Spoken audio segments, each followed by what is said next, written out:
Goeienaand broers en susters, ons groet julle weer in die wonderlike naam van ons Here Jesus Christus. Dit is vir ons weer 'n groot voorreg om die woord van God na julle toe te bring vanaand.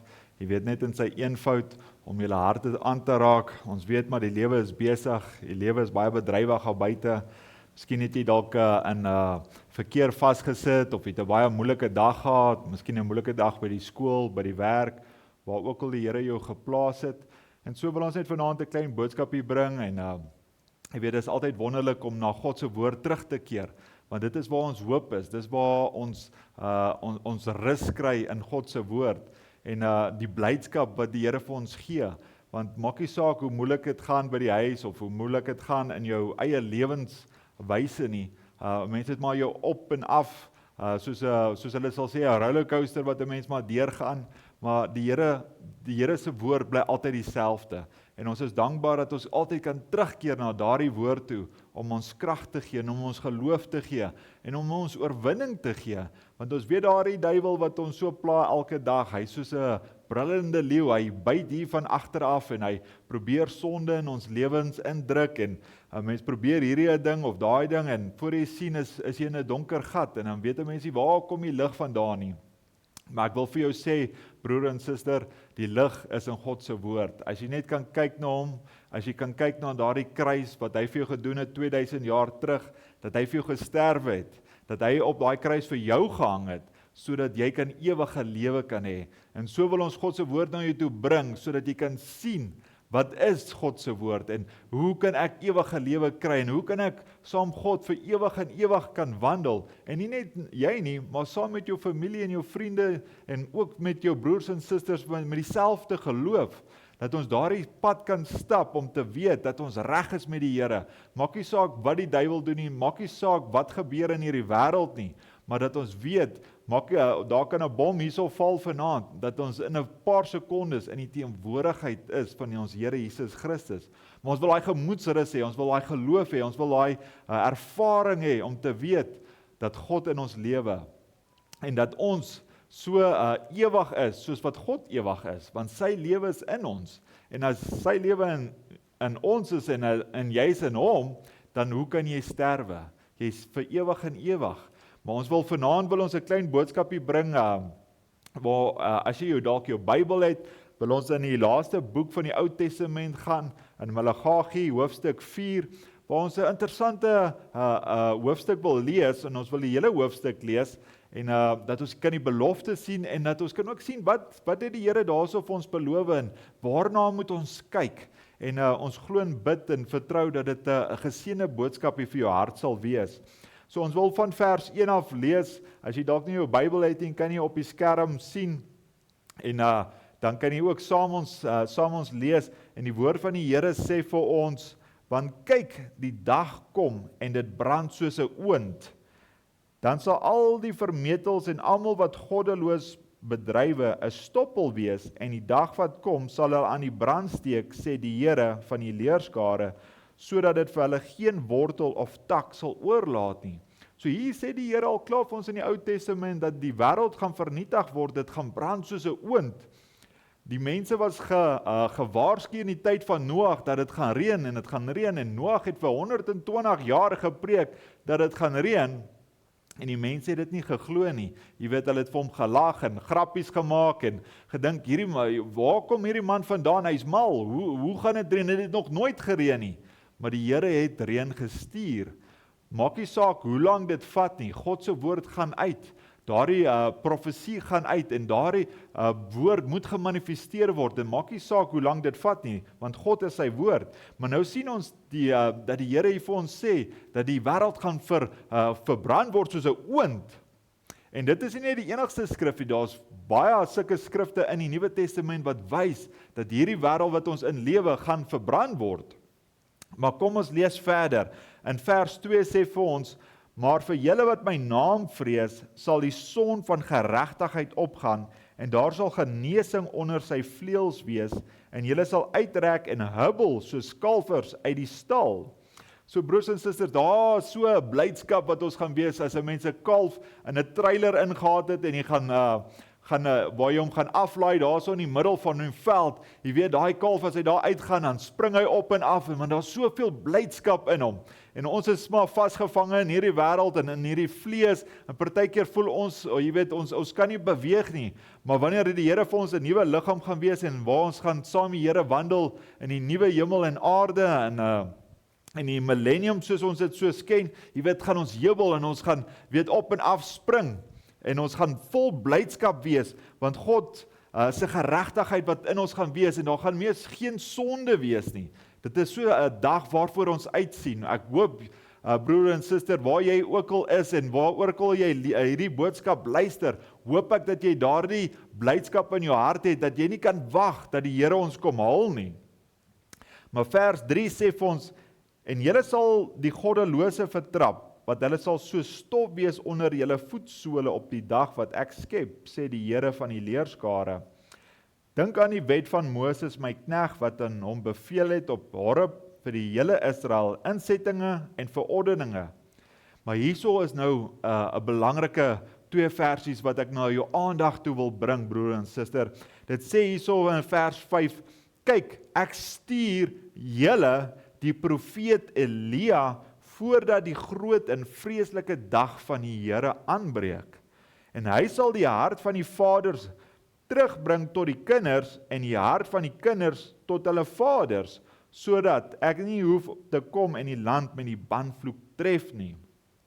So hierso wys die Here vir ons dat hy vir ons Elia moet stuur, en Elia het 'n belangrike plan wat hy moet doen, waar hy ons moet terugbring na iets toe, waar die skrif hierso sê van hy moet die hart terugbring van die vaders, terugbring na die kinders, en van die harte van die kinders tot hulle vaders. Hy moet ons terugbring. En so, voor ons nou verder gaan, wil ons net eers ons harte en ons hoofde buig, en ons wil die Here net uitnooi om hier by ons te wees, en dat hy ons sal help, en dat ons deur hierdie skrifte sal gaan, dat ons kan sien, hoekom moes Elia gekom het? Het hy al gekom? Moet hy nog kom? Waar is ons? Sodat ons kan sien waar ons is.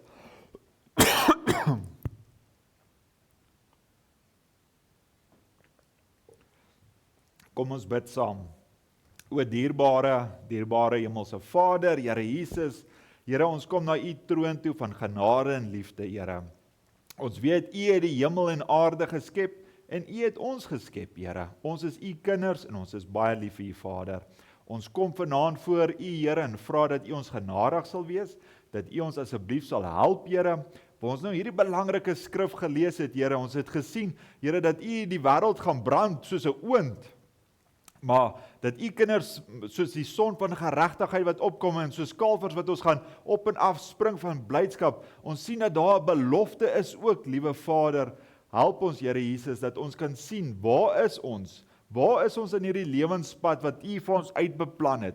Is ons reg met u, Here? Is ons reg by die woord? Want ons sien, Here, dat u vir Elia moet stuur, en dat u die harte van die kinders moet terugkeer, van die vaders na die kinders toe, en van die kinders na die vaders toe. Help ons asseblief, Vader. Laat ons kyk na hierdie eienskap van Elia. Laat ons kan sien na wat 'n persoon wat u gestuur het. Dat ons kan ook besef en sien dat ons in u woord is, Here, en dat u ons kan help en leiding gee. Dierbare Vader, ons is lief vir Here, en ons bid vir u kinders, Here, reg oor die wêreld, wie ook al hierdie boodskap moet luister, Here. Ons bid vir 'n spesiale salwing op hulle lewens, op hulle harte. Ons bid vir hulle families, hulle kinders, Here Jesus, dat almal gered sal word, Here, dat almal 'n wedergeboorte ervaring met u sal hê, Here, dat u hulle sal vul met u Heilige Gees, Here Jesus, en dat hulle u naam sal uitroep, Here, want ons weet, wanneer ons u naam kan uitroep, dan kan ons gered word, dat ons gedoop sal word in die naam van ons Here Jesus Christus, Here, en dat ons weet, dat u Gees in ons is, en dat u Gees in ons wandel, en dat ons oop boeke sal wees vir hierdie wêreld, Here, dat ons kan wys dat Jesus Christus nog steeds lewe, dat hy dieselfde gister, vandag en altyd is. Liewe Vader, ons is lief vir u, ons prys u en ons dien u, Here, vergewe asseblief ons sondes, vergewe my sonde, Here, help my om u woord nou te spreek, Here, en dat u net beheer sal vat van my hart en my siel en my lippe, Here, en dat ons die oracles of God sal spreek, dat ons die woord van God in so in kragtigheid, in teenwoordigheid sal spreek, Here, dat lewens sal verander word, Here, dat wanneer mense in duister is, dat U na lig toe sal gaan, Here, en dat U omstandighede sal verander, Here, dat waar 'n mens voel dat of U dood is, dat 'n mens sal aanraak, dat U sal kyk dat U sal wil lewe, Here, want U is lewe, U is die weg, U is die waarheid, Here, en ons is lief vir U, Vader, en ons prys U wonderlike naam. Wees nou met ons deur hierdie diens, Here, vir ons vra dit alles in U wonderlike heilige naam. Amen. Dankie broers en susters. So, nou het ons gesien nou, die Here wil hierdie persoon Elia stuur, en as jy nie weet wie Elia is nie, is dit 'n oudtydse profeet in die Ou Testament, wat God gestuur het, maar God het hierdie karakter so lief gehad, dat hy hom net nie een keer gestuur het nie, maar dat hy hom 'n paar keer gestuur het in verskillende vorms, dat dit 'n Elia bediening is, wat hy soveel keer oor en oor, wat hy gebruik, en wat wonderlik is, broers en susters, maar hier sien ons dat die Here vir ons nou sê, dat hy Elia moet vir ons stuur, om ons terug te bring, dat ons, jy weet, na die harte van die vaders en na die kinders, en van die kinders na die vaders toe, dat ons moet teruggaan na waar ons vandaan kom, en ons weet, in die dag van Pinksters, en toe Petrus, jy weet, die woorde verkondig het, jy weet, toe hy die woorde verkondig het, hoe ons moet gered word, en na 2000 jaar, hier sit ons in 2026, is 'n mens nog steeds deel van daardie selfde woord, want God is dieselfde, broers en susters, hy verander nie sy woord is verkondig, dit is gemanifesteer, en dit word gemanifesteer soos ons aangaan, maar as 'n mens aftwyfel, of af in 'n verkeerde pad ingaan, dan gaan jy in 'n donkerte ingaan. Maar wat ek vanaand wil doen, en as jy dalk jou Bybel by jou het, dan wil ek bietjie gaan kyk na die lewe van Elia, dat 'n mens kan sien, jy weet, wat het hy deurgegaan, en wat se tipe mens hy was, wat se lewenswyse het hy gehad, dat ons kan sien, daardie karakter wat God, jy weet, in hom gehad het, dat ons dit kan identifiseer, en sodat as God iemand anders te stuur, dat ons kan sien dat dit dieselfde karaktereienskap is, want die Here sê hierso, ek moet vir Elia stuur, ek stuur vir julle die profeet Elia, jy weet, voordat.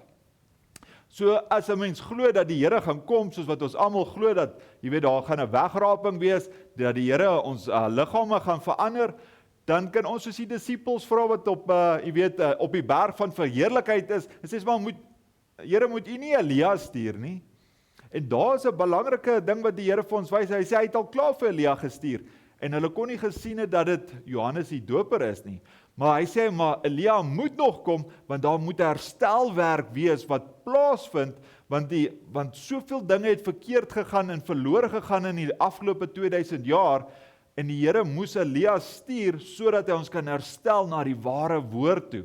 Maar nou wil ons gaan kyk na sy lewe, en so as jy jou Bybel het, dan kan jy na 1 Konings toe gaan, hoofstuk 17, en ons gaan so 'n bietjie deur die Bybel lees, en ons gaan 'n bietjie gesels, en dan gaan ons sien wat gebeur. Maar voordat ons eintlik hoofstuk 17 gaan, wil ek eintlik vir julle lees in hoofstuk 16, die vers 29, wat sê, en Agab die seun van Omri het oor Israel koning geword in die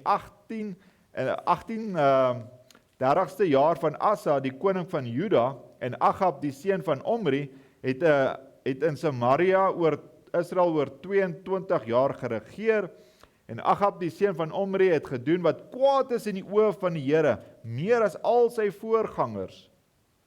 So nou sien ons hierdie Agab, jy weet, hy het baie kwaad gedoen, want die Here het 'n koning in Israel gesit, of in Juda, jy weet, Dawid, en hy was 'n regverdige koning, hy het die Here geglo en gedien, en hy wou die tempel gebou het, hy kon dit nie in sy leeftyd gedoen het nie, toe dit oorgegaan na sy seun Salomo toe, maar daar was 'n fondasie van konings wat die Here aangeroep het.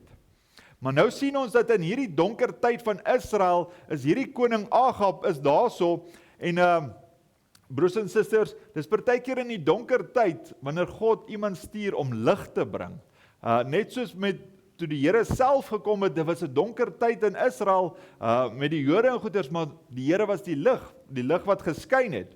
Maar ons sien ook dat voordat Elia ooit sy eerste woorde in die Bybel gespreek het, was Israel in 'n baie gevaarlike geestelike toestand. koning Agab was oor, soos wat ons nou gelees het, wat oor Israel wat regeer het, en hy het 'n vrou Isabel gehad, 'n prinses uit Sidon wat hy getrou het. En sy het aanbidding sy het aanbidding gedoen met die afgod Baal. So Israel was 'n goddelike nasie, of so dit moes gewees het. Maar hier het afgodery in hulle midde gekom en die mense het afgedwaal na verskillende ander afgodery, want hulle moes God geglo het. Hulle moes God aanbid het, soos wat Moses vir hulle gewys het.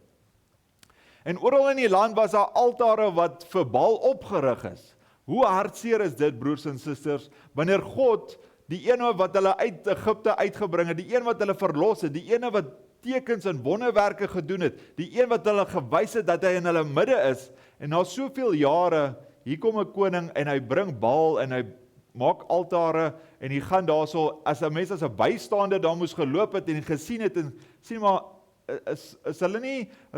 moes hulle nie eintlik Jahwe aanbid het nie, maar hoekom is al hierdie altare van Baal hierso?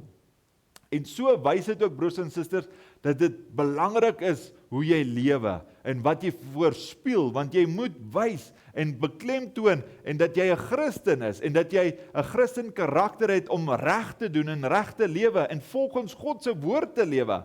Maar hierso het hulle al so afgewyk van die waarheid af.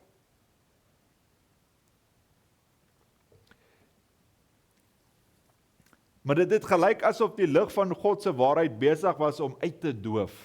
Maar juis wanneer dit lyk asof dit duisternis wen, begin God. En dit is so belangrik om dit te sien, broers en susters. Maak nie saak hoe donker dit is. Ons lewe vandag in die Laodicea 'n kerkie, hoe wat dit die donkerste is. Dit voel of daar geen lig is nie. Maar in hierdie donkerte is God, stuur hy 'n lig. Hy stuur jou, hy stuur my. Ons het die lig van God in ons. En die waarheid is in ons, broers en susters. Maar en God wag nie totdat alles perfek moet wees nie, voordat hy iemand gebruik nie. Nee, hy kan jou nou roep, hy kan jou vanaand roep, hy kan jou môreoggend roep, hy kan jou einde van die week roep, en hy kan jou gebruik om sy wil te doen, en sy woord, maak nie saak hoe donker dit is nie. Maar nou as ons hierso lees in 1 Konings hoofstuk 17, vers 1, dan sê het, en Elia die Tisbiet uit Tisbe in Gilead het vir Agab gesê, so waar is die Here, die God van Israel, leef, vir wie se aangesig ek staan, daar sal geen dou of reën in hierdie jare wees nie, behalwe op my woord. So hier kom 'n profeet. Elia net hy kom net op die scene. Ons weet nie van sy geskiedenis, van waar kom hy vandaan nie, waar sy gebore, wie sy ma en sy pa, daar's geen geskiedenis nie. Hier het die Here net 'n profeet opgerig, en hy het hom gestuur, en hierso is hy. En hy gee aankondiging aan Agab, 'n oordeel van God, wat hy na sy paleis toe gegaan het, en sê, Agab, so seker as die Here, die God van Israel lewe, van wie se aangesig ek staan, daar sal in hierdie jare geen dou of reën wees nie, behalwe op my woord. So nou gaan daar 'n tyd wees wat daar niks reën gaan wees nie. Want Baal was 'n afgod van reën en bevrugheid en in daardie tyd.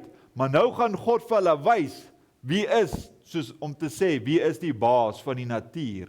Wie is die God van natuur? Want dieselfde God wat vir die diere gesê het wat in die ark moes ingegaan het, of iemand self waar die Here hier was en vir daai figtree gesê het dat waar hy 'n figtree wou gehad het en hy kon nie maar en hy het gespreek en die boom het dood gegaan. Hy was beheer van die natuur, hy kon op die water geloop het. In Jakobus 5 vers 17 tot 18 sê vir ons, Elia was 'n mens net soos ons, en hy het ernstig gebid dat dit nie moes reën nie. En dit het op die aarde 3 jaar en 6 maande lank nie gereën nie. Daarna het hy weer gebid, en die hemel het reën gegee op die aarde, en sy vrug laat uitspruit. So wat ek hier vir julle wil sê, broers en susters, hier het hierdie profeet op die toneel gekom. Hy was 'n mens net soos ek en jy, wat die Here kan gebruik om God se woord en sy wil te doen. Maar ons wil na sy karakter kyk. So daar's geen geskiedenis van hierdie profeet nie. Hy het net op die toneel gekom. So kom ons lees bietjie verder. Toe kom die woord van die Here tot hom en sê, in vers 3, gaan hiervandaan weg en draai na die ooste toe en steek jou weg by die spruit Krit, wat oos van die Jordaan is, en jy moet die spruit drink, en ek het aan die kraaie bevel gegee om jou daar te onderhou. En hy het gegaan en gehandel volgens die woord van die Here, en hy het gaan bly by die spruit Krit, wat oos van die Jordaan is, en die kraaie het vir hom smorens brood en vleis gebring, en saans brood en vleis, en hy het uit die spruit gedrink. So hier sê die Here vir hom, dat hy na hierdie sekere spruit toe moet gaan, ek gaan vir jou voorsien. Soos ons nou weet, broers en susters, want hier gaan nou 'n hongersnood gaan plaasvind, want as dit vir 3 jaar nie moet reën nie, jy weet die boere gaan huil, daar gaan maak nie saak hoe hulle plant en wat hulle probeer nie, jy weet hulle dalk waar hulle water in die grond en goeders boor gehad, water en goeders, maar op 'n stadium gaan dit opdroog, en as dit net gaan reën nie, die mense gaan huil, en so bring die Here nou hierdie judgment op Israel, om vir hulle te wys wie God regtig is, dat hy die ware een is, en hierdie profeet Elia het daardie judgment op hulle gespreek, en sê, as dit nie vir my is om die woord te sê, om dit te reën nie, gaan dit nie gebeur nie.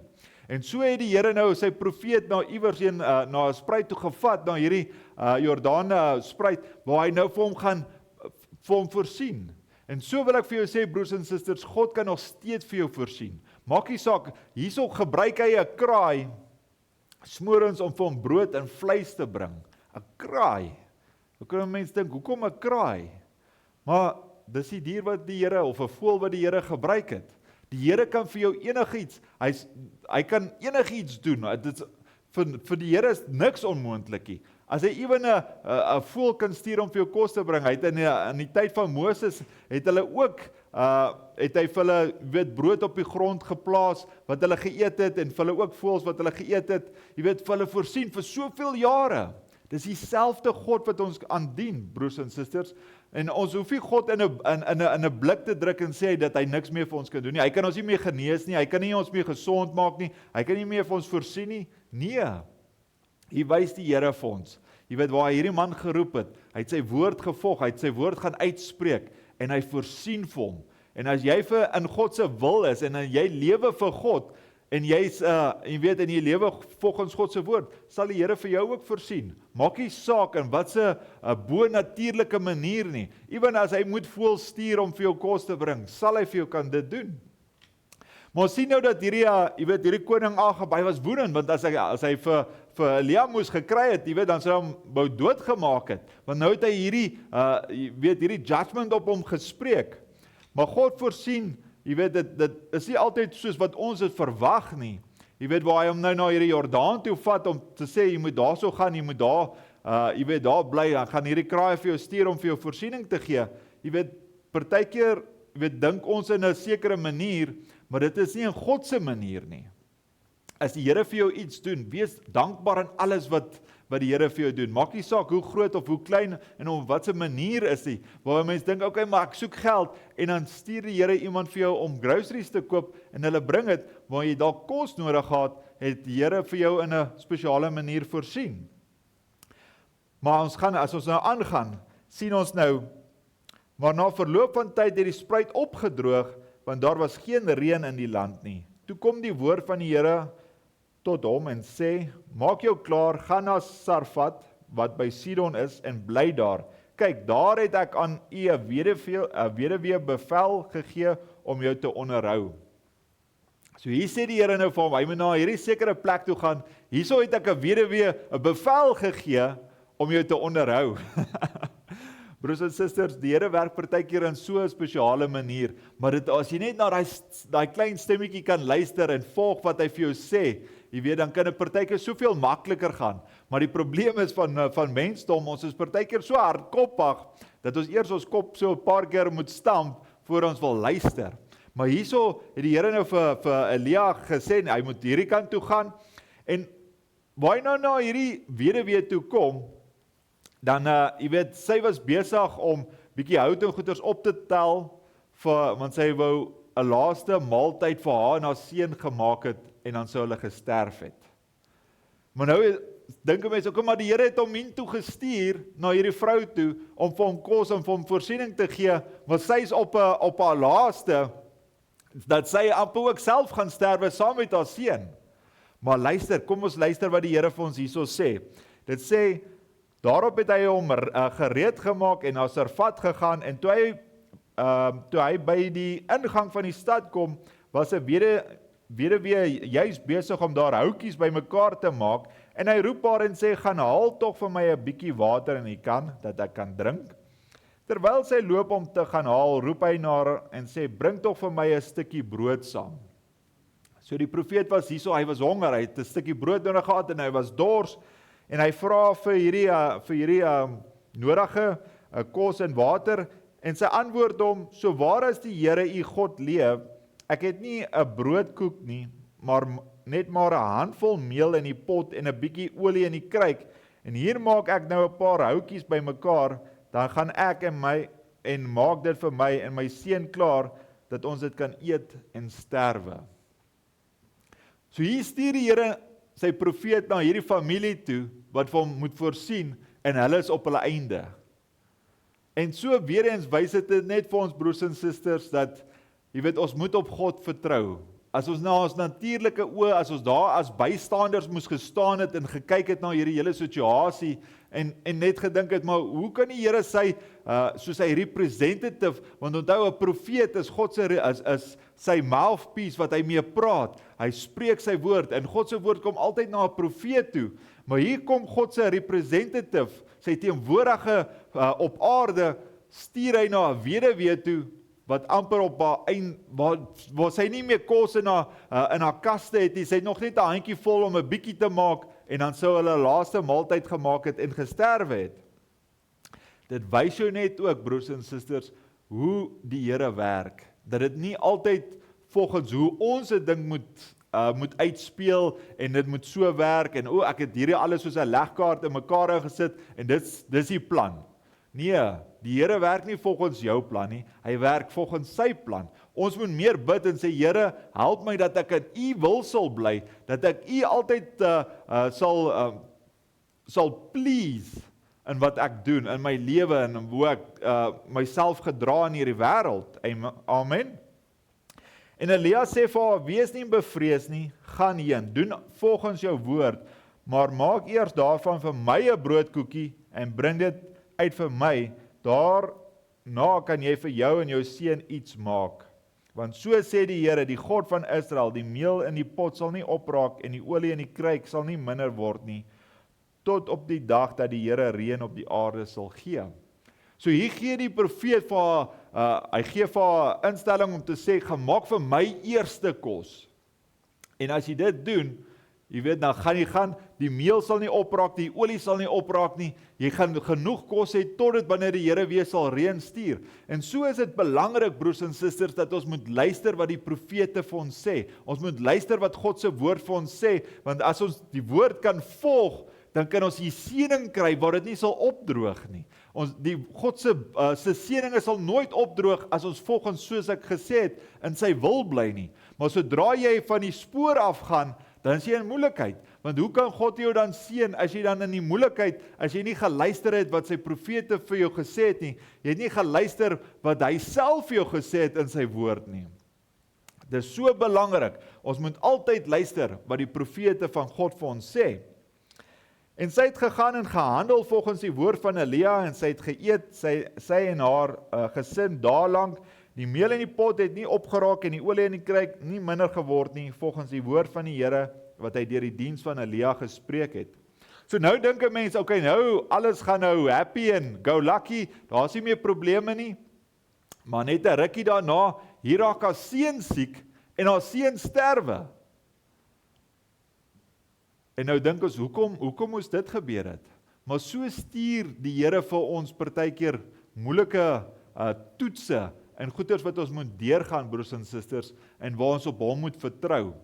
Op hierdie stadium was die profeet gelukkig nog daar, sy kon uitgeroep het na die Here toe. In vandag se tyd kan ons uitroep na die Heilige Gees toe wat in ons harte is, dat die Here vir ons kan onderneem in spesiale maniere maak nie saak wat ons deurgaan nie, finansiëel, geestelik, mentally, maak nie saak wat jy deurgaan nie, die Here is daar om vir jou voorsiening te gee, om jou te help, om jou te seën, om vir jou deure oop te maak, en partykeer moet hy deure toemaak, dit hang af wat se situasie jy deurgaan, dit hang af die omstandighede wat jy jouself inkry.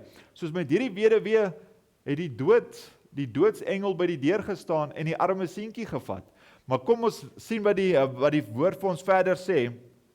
In vers 17, na hierdie dinge het die seun van die vrou, die eienaars van die huis, siek geword en sy siekte was baie ernstig, totdat daar geen asem meer in hom oorgebly het nie.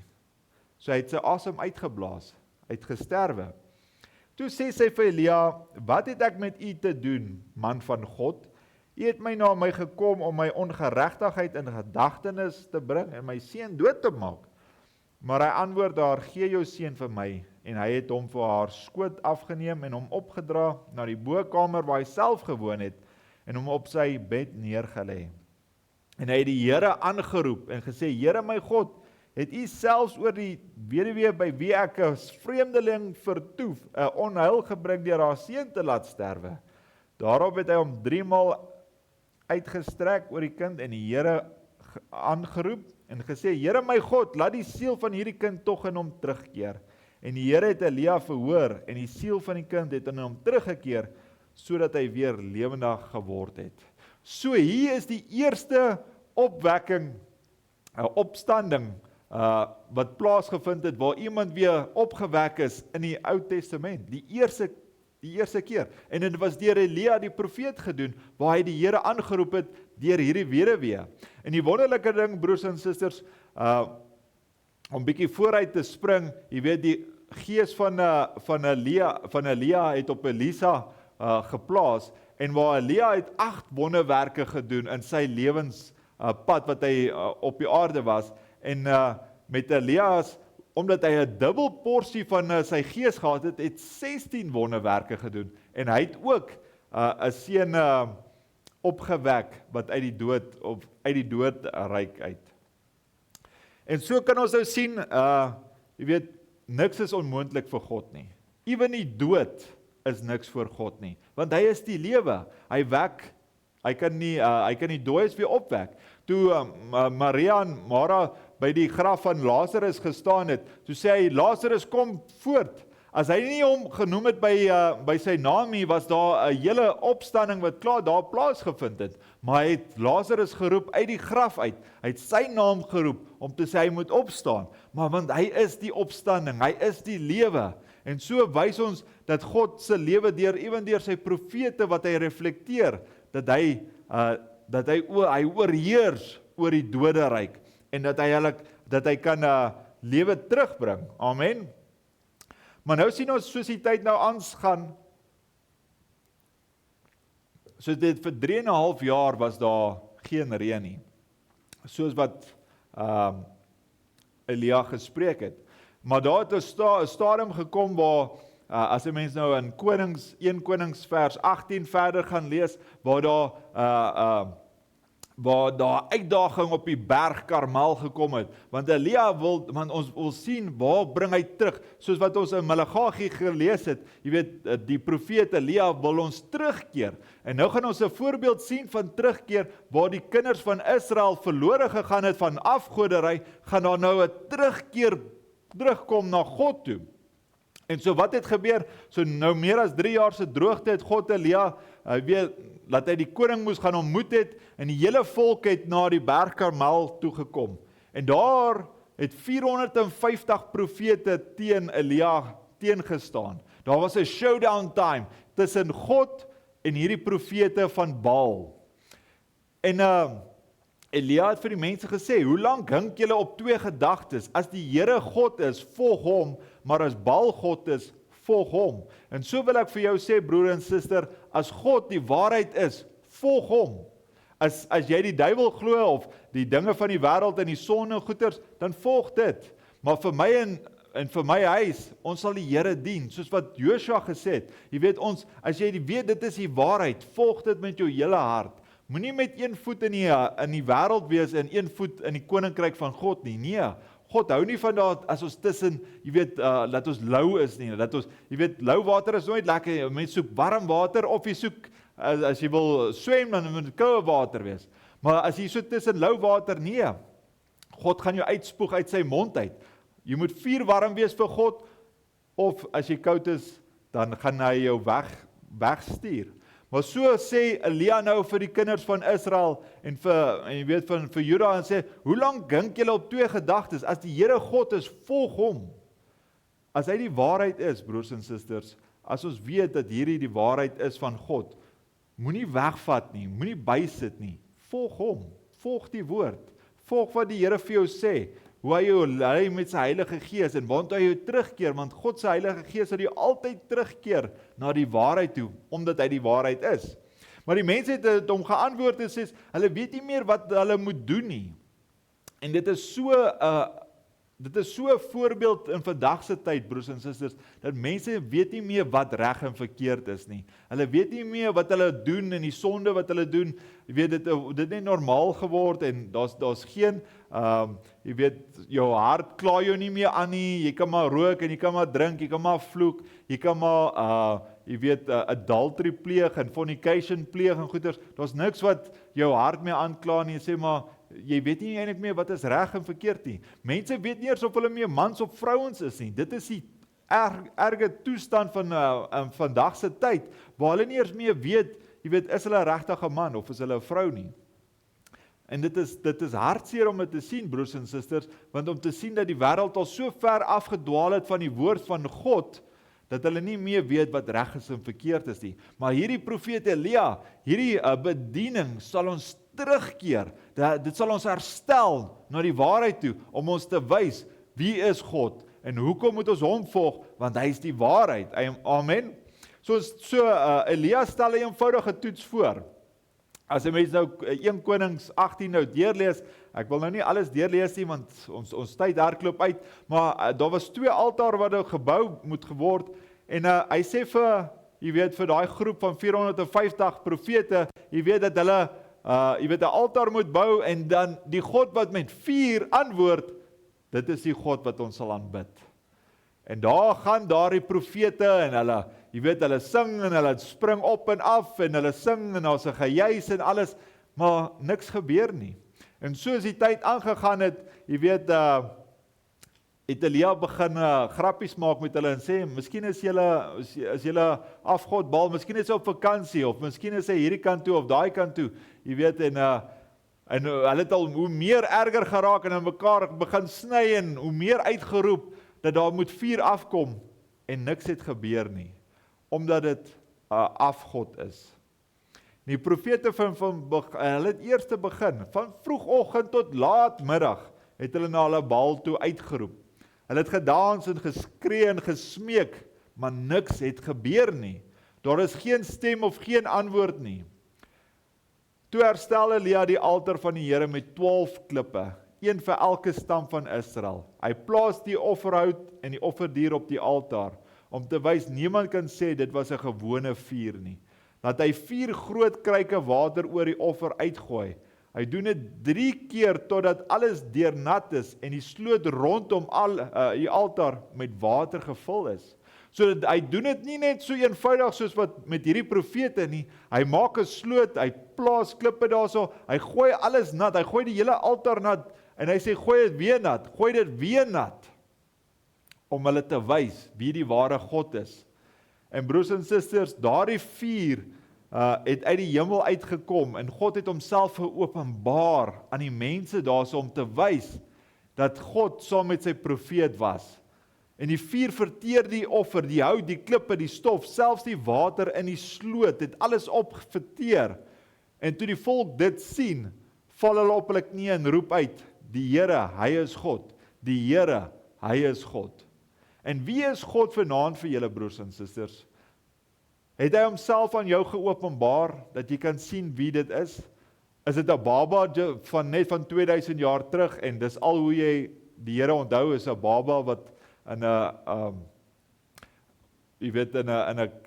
'n manger gelê het en was gebore? Was dit net 'n man wat op 'n kruis gehang het? Nee. God is dieselfde gister, vandag en altyd. dit was God in mens wat op die kruis gehang het 2000 jaar, maar dit is nog steeds God vandag. God lewe in ons, die Heilige Gees is binne ons, en hy kan nog steeds die werke doen, soos wat hy met sy profeet in die Ou Testament gedoen het, waar hy die dooies opgewek het, hy het genesing gegee, hy het die woord gespreek. So kan die Here nog steeds deur jou lewe die woord verkondig, sodat jy kan wys dat jy deel is van daardie liggaam. En nou dat alles klaar is, en toe het hulle daardie profete gevat, en hulle het hulle van die berg afgegooi, en hulle doodgemaak, hulle vernietig, want God is die waarheid. Hy is die een wat 'n mens moet dien. En toe dit nou alles klaar is, toe het die profeet op die berg gegaan, en hy buig diep voor die Here, en hy begin ernstig bid, soos wat ons vroeër gelees het in Jakobus. Hy was 'n normale mens net soos ons, en hy het begin bid, dat die droogte moet op 'n einde kom. En God het, Elia het sy diensknegt opgestuur, en sy sê, gaan kyk oor die see, gaan kyk of daar wolke is. Eerste keer is daar niks. Hy sê, gaan weer, tweede keer is daar niks. Derde keer, vierde keer, vyfde keer, die 6de keer staan alles nog steeds leeg. So partykeer wanneer jy bid en die Here iets vra, dan gebeur dit dalk nie. Dan moet jy dalk weer gaan bid. En dalk weer gaan bid. En dalk weer gaan bid. Totdat die Here jou antwoord, broers en susters. So ewen waar die Here nou met die profeet hy die judgment gegee, en dis die profeet wat nou die reën terugbring deur God se genade, maar hy moes self ook gevra het, en dit het nie dadelik gebeur nie, maar hy het geglo en geweet, want die Here het vir hom gewys, en aan hom geopenbaar, en toe kom sy diensknegt na hom toe opgewonde en sê, ek sien 'n klein wolkie so groot soos 'n mens se hand. Klein wolkie, net so groot soos 'n mens se hand. En toe weet hy dat die reën kom. En toe gaan hardloop hy voor die wa van Agab, want hy moes na 'n sekere gedeelte na Israel toe teruggekeer het, toe die hand van die Here op Elia gekom, toe hardloop hy vinniger as 'n wa. Dat hy bonatuurlik so vinnig gehardloop het, dit wys jy net wat die Here met 'n mens kan doen, as 'n mens in die hande van die Here is, dat jy die bonatuurlike kan doen. Ons kan sien met, ek dink het was Philip in Handelinge, wat, waar hy 'n sekere persoon gedoop het, en toe verdwyn hy, waar die Here hom net gevat het na 'n ander gebied toe, en so kan die Here sy hand op jou plaas, en die bonatuurlike doen. Maar hier het die Here weer die reën teruggebring. Maar nou was daardie vrou van Agab, Isabel, nou was hy kwaad, en sy het gesê, jy weet, soos wat hy nou met haar profete, sy wil hom nou doodmaak. En partykeer, broers en susters, het ons oorwinning, waar ons 'n sekere ding in ons lewe oorwinning het, dan voel ons, jy weet, ons is op die berg Karmel, maar net na die berg Karmel, kry ons partykeer onsself in die laagte, waar ons deur moeilike tye gaan. Dan voel ons, jy weet, of ons niks werd is nie, ons wil net doodgaan, want hierso met hierdie profeet Elia, waar hy nou daai berg Karmel oorwinning gehad het, en waar die Here homself bekend gestel het in die nasie van Israel, hier kom hierdie vrou, een vrou, en sy sê sy gaan hom doodmaak, hier hardloop hy weg in die woestyn in. En hier voel hy, sit hy, jy weet, onder 'n boom, en hy voel of hy onder 'n besembosbom, besembos, en sit en bid hy, en hy vra, Here, dit is genoeg, neem my lewe. Hierdie profeet wat so magtig was en oorwinning gehad het, en in die volgende paar dae voel hy of hy kan doodgaan. Dit wys jou net ook, broers en susters, dat ons, en soos wat die skrif sê, dat ons is deel van mekaar, ons is soos mekaar. Jy weet, partykeer kan ons moedeloos word, partykeer kan ons depressief word, partykeer voel ons of ons nie die lig kan sien, of ons kan nie uitkom sien nie. Dit voel of ons alles net in mekaar in sak. Dit wys ons, jy weet, die grootste geloofshelde soms moedeloos raak, dat 'n persoon, so profeet, wat God gebruik het, en so magtig oorwinning gehad het, dat ons onsself kan identifiseer, en weet, okay, maar as dit met hom gebeur, dat die hand van die Here so op hom was, en oorwinning gehad het, wat van my en jou?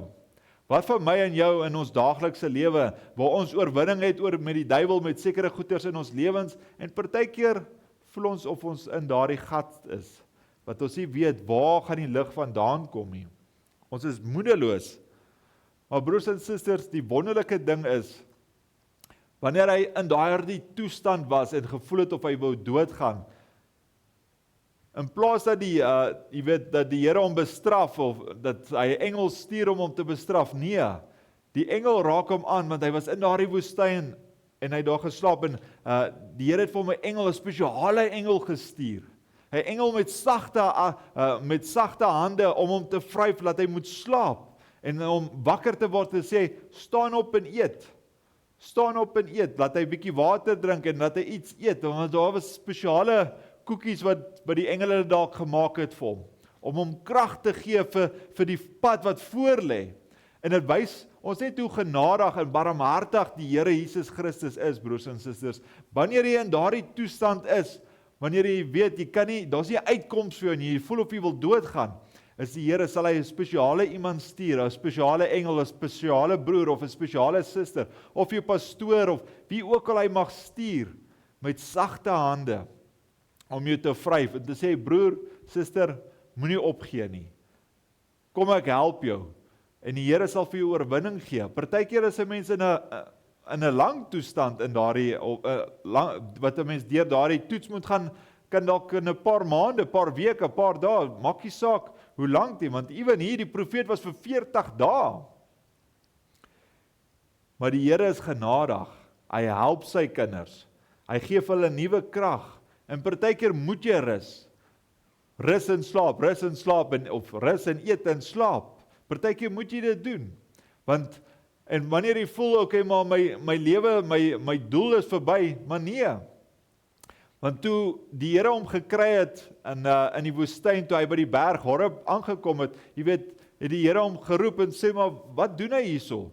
En as jy mens nou die skrif verder gaan lees en die voorbeelde hoe die Here hom geroep het, jy weet, en hy sien daar was soos 'n dwarrelwind, 'n stormwind, 'n geweldige stormwind wat die Here gestuur het, maar hy het nie uitgegaan nie. Hy het nie uit hierdie grot uitgegaan, want die Here was nie in daardie wind nie. Toe hoor hy 'n sekere groot aardbewing wat plaasgevind het, maar die Here was nie in die aardbewing nie. Maar die Here het 'n groot vuur gestuur. Sê hy, maar die Here is nie in daardie vuur nie.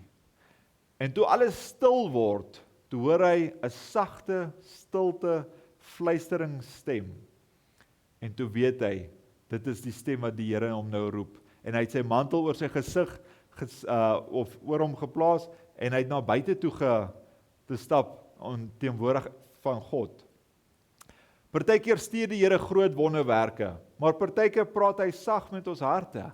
As jy daardie stem, daardie klein stil stemmetjie wat in jou hart is en wat na jou fluister, luister na daardie stem, want dis God. Partykeer kan ons op en af spring en ons sien die wonderwerke en ons jy weet, ons jubel en juig, maar partykeer is dit dalk net iets waar die Here in 'n diens vir jou praat in jou hart. God skree nie altyd om ons aandag te kry nie. Soms praat hy die hardste wanneer alles om ons stil word. Wanneer jy stil in jou, jy weet, in jou slaapkamer is en wanneer jy hom aanroep en wanneer jy met hom praat, jy weet, dan praat hy met jou met daai stil stemmetjie om jou 'n weg te gee, om jou oorwinning te gee, om jou verlossing te gee. En so, waar Elia miskien gedink het sy bediening is verby, het God vir hom gewys, jy weet, dat hy nie die enigste een, want partykeer voel dit of ons die enigste een is wat gered gaan word. As ons die mensdom sien en hoe mense aangaan, is daar nog iemand wat God gaan gered. En God het vir Elia, wat 'n goeie voorbeeld vir ons is, waar ons dink, ons die enigste, sê nee, daar's nog 7000 wat hulle nie hulle knie gebuig het vir Baal nie, wat die Here geallokeer het vir homself. En so, broers en susters, wys dit net vir ons weer eens, dat God, hy kan jou nie verloor nie, want jou naam is in die palm van sy hand. Jy is deel van sy liggaam. Jy is deel van sy skape. En hy is die hoofskaapwagter. Hy sal uitgaan om jou te gaan haal. Hy sal die 99 skapies los om daardie een te gaan haal. En wanneer hy daardie een gaan haal, sit hy hom op sy skouers en hy rejoice. Hy is so bly dat die hemel, dat die engele rejoice in die hemele oor daardie verlore skapie. En so kan ons sê, broers en susters, dat God het 'n doel in jou lewe. Maak nie saak partykeer wanneer jy voel, okay, ek is niks meer werd nie, daar's niks meer wat ek kan doen nie. Nee, jy het die Here vir Elia gewys. En hy het vir hom nog 3 opdragte gegee, dat hy moes Hazael die koning van Siria gaan salf. Hy moes Jehu as koning oor Israel salf, en hy moes Elisha as sy opvolger gaan aanstel het. Die Here het vir hom nog steeds 'n doel gehad. En hiermee wys God dat sy werk nooit ophou nie. Wanneer een dienaar sy taak amper voltooi, berei God die volgende een klaar voor. Ewen wanneer die Here sy profeet gevat het in ons dag, is die bruid nog steeds hierso om die bediening aan te gaan, om te wys dat die Here nog steeds hier tussen sy mense is. En so kan ons nou sien, broers en susters, as jy gaan verder lees, ons tyd hardloop uit, maar net om vinnig deur 'n paar goeters nog te gaan, voor ons gaan sluit. Jy weet, die Here het vir Elia het vir Elisha gaan roep. Jy weet waar hy sy mantel oor hom gegooi het, en dit was vir hom 'n openbaring om te weet dat hy nou geroep is, dat hy moes vir Elia gaan navolg het. En hy het sy, jy weet, onmiddellik het hy sy beeste geslag. Jy weet dat hy hierdie pad wat hy nou gaan volg, gaan hy voluit gaan. En wanneer die Here jou roep om iets te doen, moet jy alles neersit wat jy gedoen het, broers en susters. Volg God met 'n volle hart. Dis soos die Vikings van die ou tyd, jy weet, wanneer hulle gaan oorlog gaan hou het hulle na 'n sekere plek toe gekom, dan het hulle die skepe gebrand, want hulle weet, daar's nie terug, hulle gaan nie vlug terug na hulle skepe toe en terug gaan nie. Ons is hier om oorwinning te hê. En so moet jy oorwinning hê in alles wat jy doen. Alles wat jy doen vir die Here, vir jou familie, vir jou broers en susters, vir jou kerk, vir jou gemeente, dat jy moet oorwinning in alles wat jy doen. Maak nie saak die goeders wat jy moet, wat die duiwel vir jou struikelblokke wat hy vir jou plaas nie, God sal vir jou oorwinning gee. En voordat God iemand groot gebruik, leer hy hom eers om getrou te dien. Is jy bereid om Woensdae in die kerk te wees, om Sondag in die kerk te wees? Is jy bereid om vir hom enigiets te doen? Is jy bereid om sy woord te verkondig? Is jy bereid om jou vriende, jou maatjies by die skool van die Here te vertel? Is jy bereid om by die werk met jou kollegas God se woord te verkondig? Is jy bereid om getrou te wees aan sy woord? En ons kan sien soos wat Elia nou vir Elisha geroep het, en wat nou het hulle na 'n sekere padsreis wat hulle gehad het, en jy weet, die jare het verbygegaan, maar op 'n dag het Elia nou vir hom sê dat hy moet amper weggaan. Jy weet, en hy het vertrek na 'n sekere plek, na Gilgal toe, en dan sê vir Elisha, nee, bly hierso, ek gaan 'n bietjie aan. Hy sê, nee, waar ook al jy gaan, moet ek gaan. En broers en susters, waar ook al die woord gaan, moet jy gaan. Moenie laat agterbly by die woord en sê dat, nee, die woord kan hier bly nie, of dat ek hier bly en die woord gaan vooruit nie. Nee, soos die Here aangaan, moet ek saam met die woord aangaan. En so het Elia en Elisha na sekere plekke toe gegaan, tot hulle op uiteindelik by die Jordaansrivier aangekom het. En dit is 'n wonderlike voorbeeld vir ons is ook, waar ons weet dat ons deel is van die wegraping, waar ons weggeraap word. En so gaan hier Elia gaan nou weggeraap word, waar daar 'n wa van perde, van vierende perde gekom het, toe die Jordaanrivier oopgegaan het, soos wat dit met Moses se tyd en met Josua se tyd gegaan het. Hier gaan die Jordaanrivier weer oop vir Elia, en hulle gaan nou oor die Jordaansrivier, en hier kom daardie perde. En voordat hulle eintlik gekom het, jy weet, Elia vir Elisha gevra, wat kan ek vir jou doen voor ek gaan, voordat ek weggeneem word? En Elisha het nie gevra vir geld, of vir rykdom, of vir 'n maklike lewe nie. Hy het gesê, nee, ek soek 'n dubbel porsie van jou gees, wat op jou is, wil ek hê. En hy sê, jy weet, as jy my sien, wanneer ek van jou af weggeneem word, sal dit vir jou so wees. En so het die Here vir 'n waans vierende perde gestuur, om sy moeg profeet op te tel. En broers en susters, daar het Elia gegaan. Maar die wonderlike ding, hy was nie dood nie. 800 jaar of 900 jaar later was hy saam met Moses en saam met Jesus op die berg van verheerlikheid. Toe het Petrus en Jakobus, jy weet, toe sien hulle vir Moses en Elia daarso. Jy weet, om te wys dat hy nie gesterf het nie.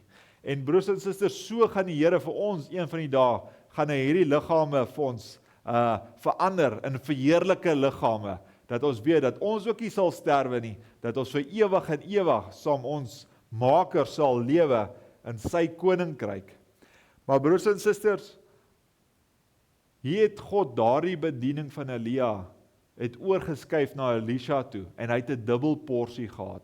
Maar dit het nie daar gestop nie. Daardie selfde bediening het verder aangegaan waar dit op Johannes die Doper was. En ons sien dat die skrif sê Johannes was nie letterlik Elia nie, maar hy het gekom in die gees en krag van Elia. En soos wat Jesus ook gesê het met sy disippels toe hulle van die berg afgekom het, van die berg van verheerlikheid, en hulle vra vir hom, maar moes Elias nie eers kom nie? En hy sê, maar hy het gekom, en hulle het nie geweet dat dit Johannes die Doper was nie. En as 'n mens die karakters van Johannes die Doper en Elia moet vergelyk, kan 'n mens sien, Elia was 'n man van die woestyn.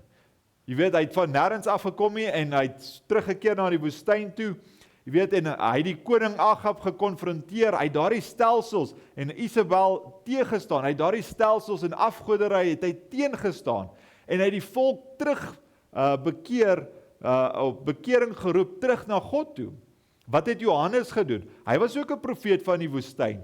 Van 'n ouderdom van 8 jaar af het hy in die woestyn, in die wildernis ingegaan. Hy het ook die koning Herodes gekonfronteer, en hy het vir Herodes teëgestaan, dat hy teen daardie vroue was wat teen God se woord gestaan het, en wat hulle nie volgens God se woord gelewe het nie.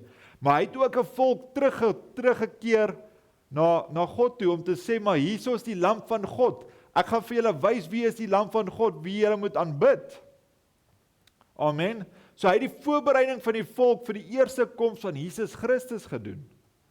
En so weet ons ook, broers en susters, waar ons nou hier gelees het in Maleagi 4 vers 5 en 6, waar die Here gesê het, ek stuur vir julle Elia, dat hy ons moet terugbring van die vaders na die kinders toe, het ons ook 'n profeet in hierdie dae ontvang, wat ons herstel het na die ware woord toe, wat teen hierdie stelsels was, wat ons vandag sien, van verskillende denominasies, en sê, maar hierdie is reg, en ek is reg. Nee, God se woord is reg. En hy was ook 'n man van die wildernis, maar hy was ook teen goeters van waar vrouens verkeerd gedoen het, verkeerd van God se woord. Hy het ons teruggekeer en gesê, dat ons moet terugkom na God toe, en hy het ons gewys, hoe God in sy woord lewe, en wie God is, sodat ons kon reg gedoop word, en die Heilige Gees kan ontvang het, in hierdie dag en tyd van ons, wat ons in lewe. Maar dit is nie al nie, broers en susters. Moses en Elia kom weer ook terug in Openbaring 11, waar die Here hierdie bediening so lief het, dat hy het 5 keer stuur in sy woord, in al hierdie verskillende generasies, in al hierdie verskillende jare, stuur hy hierdie bediening 5 keer, en ons het dit al klaar 4 keer ervaar. Daar's nog 1 keer wat dit moet nog kom, met Moses en Elia, wat in Openbaring 11 gaan terugkom na die Jode toe, waar hulle die woord terugbring na die Jode toe, om hulle weer ook, waar hulle nou op 'n stadium is, waar hulle nie godsdienstig moet wees, soos waar hulle moet wees nie, want hulle het God gereject. Hulle het hom afgesny 2000 jaar terug, wat ons 'n kans gegee, dat ons kan saligheid kry, dat ons kan inkom in God se koninkryk. Maar hier gaan daardie 2 profete kom, en God terugbring, of vir Israel terugbring na God toe, waar daardie 144.000 gaan sien wie Christus is. En dis 'n jy weet, en as 'n mens kan sien wat gaan gebeur in daardie tyd, en wat hulle gaan doen, hulle gaan vir 1260 dae in Jerusalem profeteer. Hulle gaan die hemel toesluit, dat daar geen reën in gedurende hulle bediening wees nie. Soos wat ons gelees het in Konings, waar ons gesien het Elia, waar hy gespreek het met die koning Agab, dat hy die hemel gesluit het. Hulle gaan water in bloed verander. As jy jou Bybel so bietjie ken, dan kan jy sal sien in die Ou Testament het Moses, wat gebeur het met die pla in Egipte, was daar water wat in bloed verander het. En hulle sal die aarde met verskillende plaag tref, so dikwels as wat hulle wil, en hulle sal deur die dier doodgemaak word, en na 3 dae, 3,5 dae sal God hulle weer lewend maak. Hulle gaan self hulle eie wegraping ook ondervind, broers en susters, soos wat Elia 'n wegraping ondervind het, soos wat Enoch 'n wegraping ondervind het, en soos wat ons 'n wegraping gaan ondervind. En so wil ek jou aanmoedig, broers en susters, dat jy na jou Bybel moet gaan kyk, gaan studeer dit, gaan lees en gaan sien daardie golden nuggets, daardie seëninge wat die Here vir ons gegee het, dat jy dit kan gaan sien en besef, wat het die Here vir ons gedoen in hierdie dag? Dis nie net 2000 jaar terug wat die Here hier op die aarde was nie, maar die Here was in ons dag, in ons uur was hy hier, en hy het wonderbaarlike goeders, bonatuurlike goeders gedoen, met genesings en bonatuurlike tekens wat gewys het en bewys het in ons dag, dat hy dieselfde gister, vandag en altyd is. En so kan ons sien, broers en susters, God het Elia gestuur, Elisha, Johannes, hy het broer Branham gestuur, en daardie 2 getuienis kom in Openbaring 11. Soos wat hulle net op die toneel sal kom, gaan God sy woord spreek, en hy gaan sy mense terugkeer na die waarheid toe.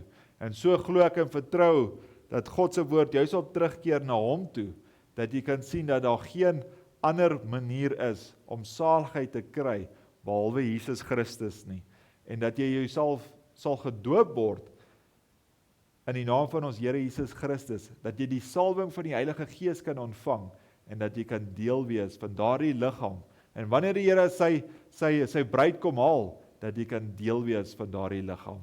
Kom ons bid saam.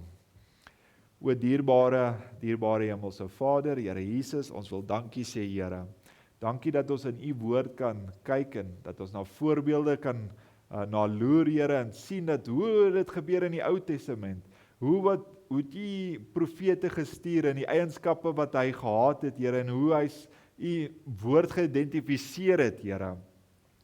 Kan ons dankie sê, Here, dat ons dit kan terugbring en allokeer in ons eie lewens, en sien, maar Here, ons gaan ook deur sulke goeters. Ons het ook partykeer 'n Mount Carmel waar ons oorwinning het oor die duiwel, en dalk die volgende dag of die volgende week, dan voel ons of ons in 'n gat sit waar ons depressief is en moedeloos is. Maar liewe Vader, u sal u engele stuur om ons krag te gee. U stuur u pastore en u missionaries en apostels, u stuur u kinders, Here, met die 5voudige bediening om u bruid kos te gee, om hulle te help en hulle voorsiening te gee vir die pad wat vir ons voorlê. So bid ons en vra ons, Here Jesus, dat hierdie boodskap, waar ook al dit mag geluister word, dat u kinders sal seën, dat julle harte sal oopmaak, hulle ore sal oopmaak, Here, dat hulle daardie openbaring sal vind, om te sien wat het u in hierdie dag vir ons gedoen, Here. Hoe u Elia gestuur het om ons terug te bring na die waarheid toe, Here, om ons te wys dat ons 'n Pinkster ervaring moet hê, nie net na 'n Pinkster kerk toe moet gaan nie, maar 'n Pinkster ervaring, dat ons weet, Here, dat u in ons lewe, en dat ons dieselfde wonderwerke soos wat u gedoen het, dat ons dit self kan doen, om te wys dat u dieselfde is, Here. Ons is lief vir u, Vader, ons is so dankbaar, en ons is so geseënd om te weet wat die waarheid is, en dat ons na die woord kan kyk, en dat ons die beloftes kan sien, hoe dit manifesteer in ons eiens lewens, en hoe dit manifesteer om ons, om te weet, Here, dat die aarde is besig om, soos ons sal sê, in birth pains in te gaan. Daar's aardbewings en oorloë, en daar's soveel goeters wat reg oor die wêreld gebeur, en dat soveel mense bang word. Maar soos ons hierdie goeters sien, en ons weet dit is in u woord, Here, is ons harte meer en meer in blydskap om te weet, dat ons weet dat hierdie wêreld gaan brand soos 'n oond, maar dat ons vir ewig en ewig saam met u gaan lewe, Here. Ons kan nie wag vir daardie dag nie, Here. Ons kyk elke liewe dag, sal dit die dag wees wanneer die Here ons kom haal. As dit nie vandag is nie, is dit môre. As dit nie môre is nie, is dit oormôre. So kyk ons elke liewe dag vir u koms, Here, want ons weet, dit is geskryf teen die muur, en ons weet, Here, dat u ons een van die dae gaan kom haal. Ons is dankbaar, Here, vir u liefde en genade. Seën asseblief u bruid reg oor die wêreld, Here. Seën asseblief elke broer en suster, Here, en die wat deur moeilike tye gaan. Ons bid en vra, Here, dat u vir hulle oorwinning sal gee, soos wat Elia op die berg Karmel oorwinning gehad het teen daardie profete, dat u self sal manifesteer in hulle lewens, om te wys dat U nog steeds lewe. Dankie Vader, ons vra dit alles in die wonderlike naam van ons Here Jesus Christus. Amen. Dankie broers en susters, ons glo en vertrou dat hierdie 'n seëning van 'n boodskap vir julle gewees het en ons kyk uit na 'n volgende keer dat die God se woord julle sal seën, julle sal help en vir julle sal onderneem in 'n baie spesiale manier. Totsiens.